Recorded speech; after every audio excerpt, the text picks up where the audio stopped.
जय गुरु जी, जय गुरु जी, संगत जी, गुरुदेव के श्री चरणों में मेरा अनंत अनंत कोटि नमन वंदन प्रणाम है।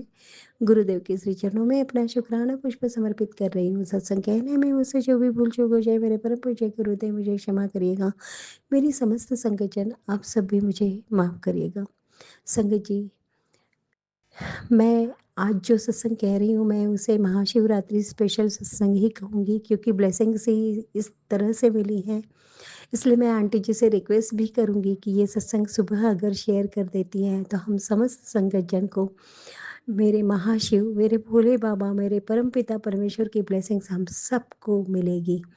बहुत बहुत शुक्राना गुरुजी, अनंतम शुक्राना गुरुजी। संगत जी, बात ऐसी है कि मेरे पापा के बेस्ट फ्रेंड हैं पांडे अंकल जी, और वो बहुत अच्छे फ्रेंड थे।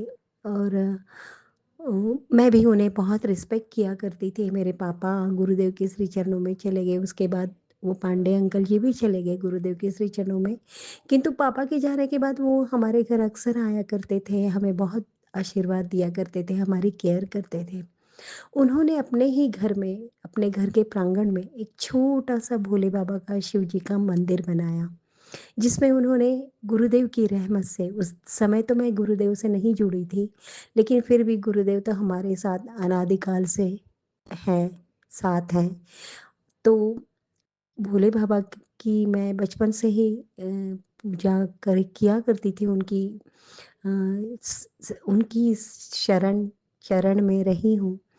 श्रद्धा भाव मेरा रहा है। उसी के चलते पांडे अंकल जी ने मुझसे छोटा-सा कंट्रीब्यूशन भी उस मंदिर को बनवाने में लिया था।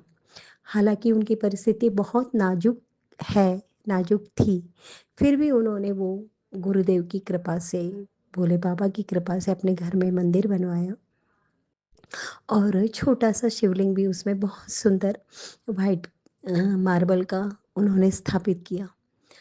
कभी-कभी मेरा जाना होता था दर्शन के लिए, हमेशा तो नहीं जा पाती थी। उसके बाद पांडे अंकल जी गुरुदेव के श्री चरणों में चले गए। उनका एक बेटा, जिसे मैं राजेश भैया कहती थी, वो पंडिताई करते थे। मतलब पंडित जी है कहलाते थे वो। और सबके घर में कथा करवाना, पूजा करवाना, शादी-ब्याह करवाना, यही उनका अ, आ आजीविका का साधन रहा। उनके 4 बच्चे, 2 बेटी, 2 बेटे संगत जी। ये बताना सब ज़रूरी है, इसलिए मैं शेयर कर रही हूँ संगत जी। तो फिर हुआ ऐसा कि बहुत कम उम्र में वे भी गुरुदेव के श्री चरणों में चले गए। उन्हें मंदिर में ही, वो अपने ही घर के, वो भोले बाबा के, शिव जी के मंदिर में वो सेवा कर रहे थे। कुएँ में से पानी निकाल-निकाल के शिव जी को नहला रहे थे, और उसी समय उन्हें हार्ट अटैक आया और वो गुरुदेव के श्री चरणों में चले गए।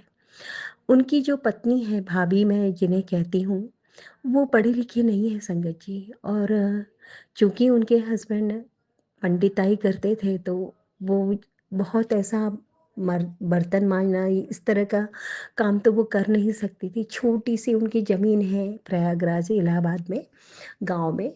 और यहाँ शहर में अपने बच्चों, छोटा-सा उनके, वही उनके ससुर जी का बनाया हुआ घर है, पैतृक घर। और उसमें वो अपनी सासू माँ और अपने 4 बच्चों के साथ रहती हैं। आस-पास के लोग राजेश भैया को बहुत मानने की वजह से उन्हें दान दक्षिणा आज भी देते रहते हैं, उनके बच्चों की पढ़ाई में मदद करते रहते हैं।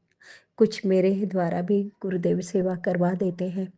तो ऐसा ही उनका घर चल रहा है संगत जी।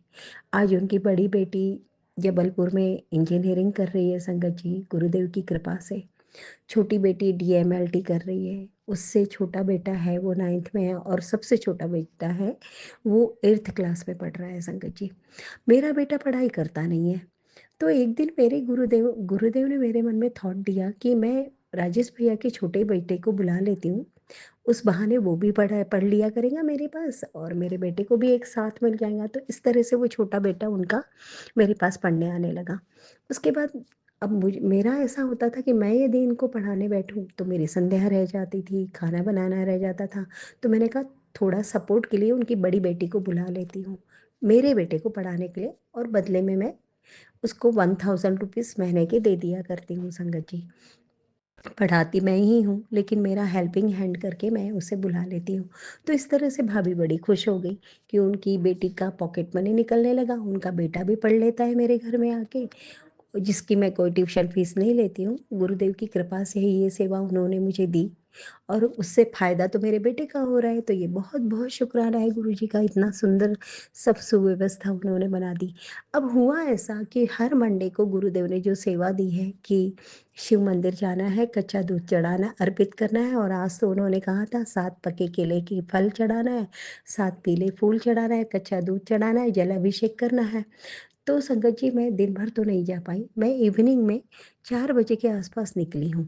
सभी मंदिरों में, शिव मंदिर में तो सेवा चल रही है, तैयारियाँ चल रही हैं महाशिवरात्रि की, तो जिसकी वजह से मुझे कहीं भी पूजा करने का सौभाग्य नहीं मिला। तो मैं बड़े मायूस होकर जब लौट रही थी, तो मेरे मन में थॉट आया कि अरे हाँ, राजेश भैया के यहाँ का तो मंदिर है। मैं वहाँ गई तो वहाँ कोई प्रॉब्लम नहीं हुई, बहुत अच्छे से मेरी सब कुछ पूजा अच्छे से निपट गई। और देखिए संजोग गुरु संगत जी, कि मैं अपने साथ कच्चा दूध ले जाना भूल गई। तो वही छोटा बेटा जो मेरे घर पढ़ने आता है, वो मिल गया। तो मैंने कहा बेटा फटाक से दूध लेकर आ जा दुकान से, तो वो दूध की थैली भी लेकर आ गया और वो भी हो गया। अगर मैं और किसी मंदिर में जाती तो मैं तो दूध ही नहीं ले गई थी, मुझे कौन दूध ला के देता, लेकिन वहाँ गई तो मुझे वो मेरा छोटा बच्चा जो घर में आता है पढ़ने के लिए वो मिल गया, उसने मुझे दूध ला के दे दिया, तो मेरी पूजा निर्विघ्न संपन्न हो गई। जय गुरु जी, शुक्राना गुरु जी, अनंतम अनंतम शुक्राना गुरु जी। दूसरा सत्संग ऐसा है संगत जी, कि वो जो छोटा बेटा उनका मेरे घर आता है पढ़ने के लिए,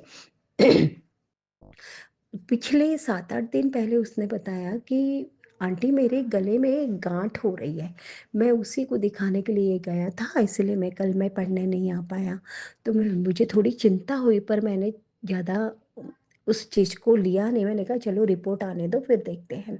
तो रिपोर्ट आज मिलने वाली थी संगत जी, आज 24 फरवरी को है ना। तो मैं पिछले यानी आई थिंक 20 या 22 को मैं दिल्ली गई थी, बड़े मंदिर है ना, वहाँ से मैं जल प्रसाद लेकर आई। गुरुदेव ने भर भर के जल प्रसाद दिया, बहुत रहमतें हुई, उनकी प्रसाद मिला, सब कुछ ब्लेसिंग्स मिली। तो वहाँ से जल प्रसाद की बोतल मिली ही थी मुझे, मेरे पास में स्वरूप भी है, पॉकेट स्वरूप है मेरे पास। तो फिर उसने 3 दिन पहले मुझसे कहा, वहाँ से आने के बाद, दिल्ली बड़े मंदिर आने के बाद मुझे बताया आंटी एक और गांठ मुझे हो गई दूसरे तरफ गले में। अब मुझसे नहीं रहा गया, मैंने कहा बेटा ये जल प्रसाद की बोतल ले, ये पॉकेट स्वरूप ले, और मैंने भाभी को फ़ोन किया, उनको पूरा समझा दिया कि आप ये मंदिर में स्थापित करिए पॉकेट स्वरूप, उन्हें चंदन टीका लगाइए, वो चंदन टीका दूसरे दिन एक कटोरी में कलेक्ट कर लीजिए, जल प्रसाद से घोल बना के दोनों घाटों में आपको लगाना है, जल प्रसाद की एक बूंद डाल के उसको रोज पिलाना है खाली पेट, और सब लोग तांबे का लोटा सामने रखो गुरुदेव के स्वरूप के सामने, रोज नींबू से मांझ के, और उस जल प्रसाद को सबने पीना भी है और आधे जल से सबको नहाना भी है। भाभी ने तुरंत वो श्रद्धा से शुरू कर दिया संगत जी। और आज जब मैं मंदिर में उनके यहाँ पूजा करने गई, तो उस बच्चे ने मुझे बताया, उसका नाम अमोल है संगत जी, अमोल ने मुझे बताया आंटी आज हमारे यहाँ एक बंदर आया था, और मैंने कहा वो तो गुरुजी थे, तुझे ब्लेस करने आए थे। और भाभी तुरंत आई, मुझसे कहती है दीदी कुछ भी नहीं निकला रिपोर्ट में, रिपोर्ट तो नॉर्मल आई है। जय गुरुजी, शुक्राना गुरुजी। संगत जी, मैंने जब उन्हें वो पॉकेट स्वरूप और जल प्रसाद दिया था, इतने कॉन्फिडेंटली गुरुदेव ने ही मुझसे बुलवाया था कि कुछ नहीं निकलेगा, सब कुछ नॉर्मल निकलेगा, कुछ नहीं आने वाला रिपोर्ट में। और वैसा ही हुआ संगत जी, और आज हनुमान जी के स्वरूप में उस बच्चे को ब्लेस करने स्वयं गुरुदेव पहुँचे। कभी कभी कभी हमारे एरिया में मंकी हमने देखा ही नहीं संगत जी, कभी नहीं आते हैं। और आज हनुमान जी के स्वरूप में, बंदर स्वरूप में गुरुदेव आए और उस बच्चे को ही ब्लेस किया, उस बच्चे को ही दिखे और उसके पास आए, उसके पास है। वो भले तो उन्हें चिढ़ा रहा था, उसे क्या पता ना अभी, तो वो चिढ़ा रहा था भले तो, उसकी दीदी बता रही थी। और आज रिपोर्ट आई, देखिए पूरी सब कुछ नॉर्मल आई, कुछ नहीं निकला, सब कुछ नॉर्मल है। बहुत बहुत बहुत शुक्राना गुरु जी। संगत जी, एक और बात ऐसी कि जब मैं वहाँ से पूजा संपन्न करके लौटी, तो रास्ते में तुरंत मेरे थॉट आया कि सब मंदिरों में तैयारियां हो रही है और ये मंदिर में कुछ नहीं हो रहा। मैं तुरंत घर आई, भाभी को फ़ोन किया, मैंने कहा भाभी शाम को बच्चे आएंगे पढ़ने के लिए, मैं उनके हाथ से पैसे भेज रही हूँ, आप तुरंत मंदिर में अंदर बाहर से पेंटिंग करवाइए और भी कुछ जैसी सेवा हो तो मुझे बताइएगा, लेकिन ये काम आप कल पूरा कर लीजिएगा 25 तारीख को, ताकि 26 तारीख को महाशिवरात्रि को भोले बाबा का मंदिर तैयार रहे। और उसके लिए वो लोग सब तैयार हो गए और सब कुछ बढ़िया हो रहा है। ये सेवा भी गुरुदेव ने दी।